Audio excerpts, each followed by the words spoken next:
let me ask you a question. If you had $1 in Bitcoin, Yeah. and it was going down 80%, would you really care that much? $1.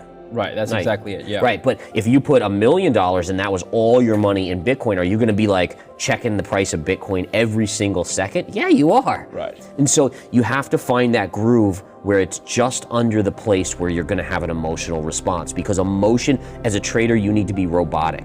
You need to have no emotion. There was a stock that was falling, it was a retailer, and it was getting crushed. And I started to day trade. I was like, all right, it's gonna bounce here, it's down so much. I don't think I was really looking at technical levels at that time, but I just said, okay, I'm gonna go and put a huge chunk of my money in. Well, it kept going down. Well, I had already committed a large chunk of money, but now I was already down thousands and thousands of dollars. And I said, well, it's got to bounce now. So I put more money in, and I used, in day trading, you get 4-to-1 leverage, right? So before you knew it, I just had a massive position, and it didn't bounce. And at the end of the day, 70,000 of my 100,000 account was gone, just like that. And I stood up from my desk, and I was kind of in like a daze, right? And I basically just took a walk, and I do what I do, which is a trader becomes more and more logical. And so how do you deal with something like that? Well, I said, I have my health, I have a roof over my head, and I can feed myself. I can come back from this. You had $100,000 of fake money in high school. Would you have traded that amount of money differently if it was real money? Oh yeah.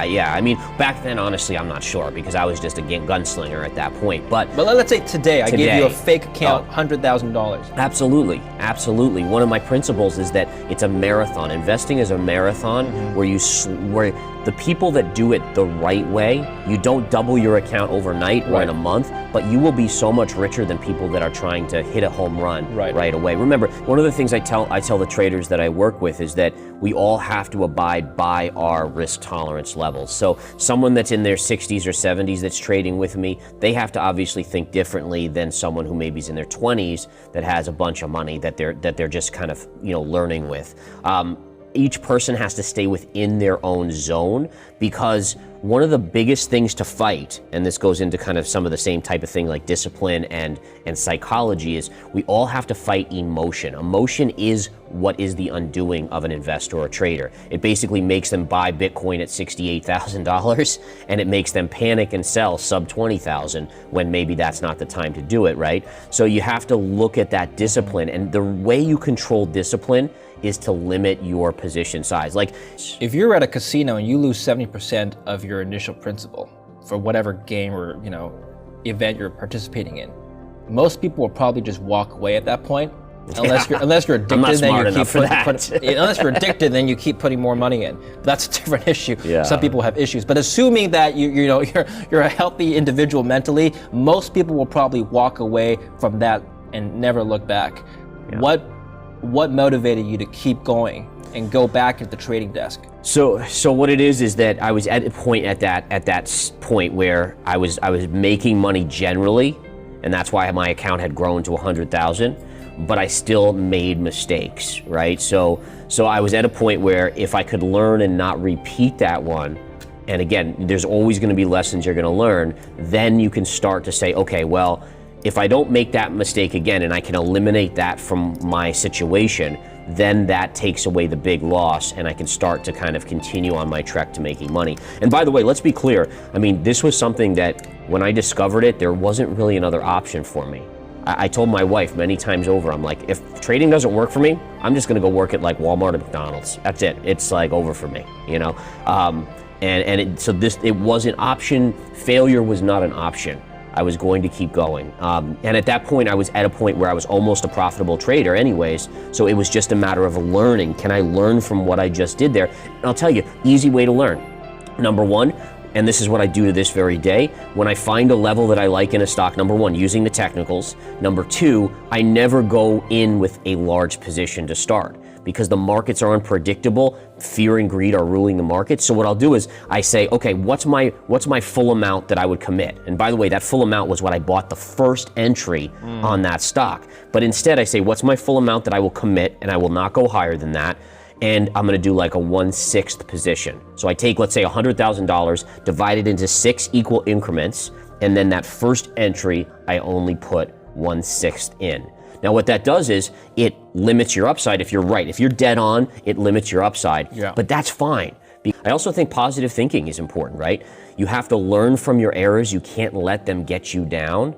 But you also have to look in the mirror, and you don't have to look in the mirror, but I think you look in the mirror and you repeat things like, I will not make that mistake that I did yesterday. Right. I'm better than this, things like that. And then let's be clear, study time. Education is by far the most important thing. If I could go back and if I had education to follow when I was a new investor or trader, right, I would literally I would have so many more millions than I do now that it's not even it's not even close, because I just made so many mistakes because I didn't learn first.